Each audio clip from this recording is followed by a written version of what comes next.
প্রিয় বন্ধুগণ, গতকাল আমি এই ছবিটা পোস্ট করেছিলাম এবং সেখানে সিইজি এই কোণটা মান নির্ণয় করার জন্য বলেছিলাম।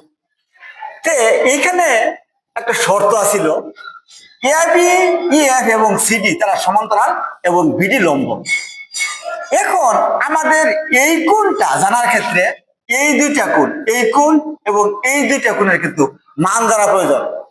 সেই ক্ষেত্রে একটু জানতে হবে আমাদের এবি, ইএফ এবং সিডি এরকম তিনটা বাহু যদি সমান্তরাল হয় এবং এই বাহুটা যদি লম্ব হয়, তাহলে প্রত্যেকটা বাহুই কিন্তু মাঝখানে 90 ডিগ্রি করে পরিপূর্ণ করেন লম্ব হওয়ার জন্য। এখানে এখানে 90, তাহলে সেইখানে এটাও কিন্তু 90, এটাও 90, এটাও 90, এটাও 90।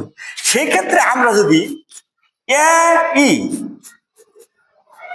এফ বি এই চতুর্ভুজটা আমরা খেয়াল করি, এখানে এর মান কিন্তু 360 ডিগ্রি, পুরা চতুর্ভুজের মান। তো এই 90, এই 90 এবং এই 120, 120 ডিগ্রি, 90 ডিগ্রি, 90 ডিগ্রি, এটা হবে 0, 0, 300 ডিগ্রি। এই পুরাটা কিন্তু 300 ডিগ্রি।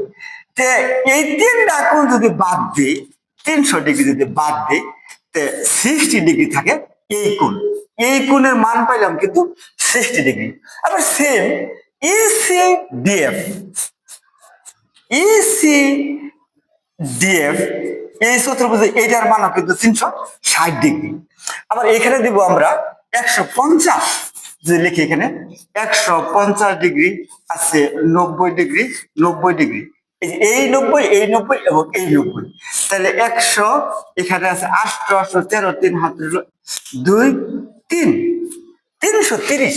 অর্থাৎ এই কোণ, এই কোণ, এই কোণ, এটার মান হলো 330 ডিগ্রি। বাদ দেই থাকে 30 ডিগ্রি।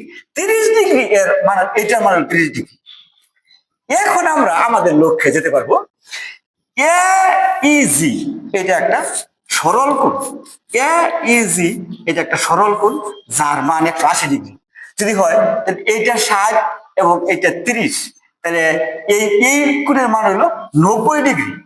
তাহলে বাকি থাকে 90 ডিগ্রি, অর্থাৎ এই কোণের মানটা হবে 90 ডিগ্রি।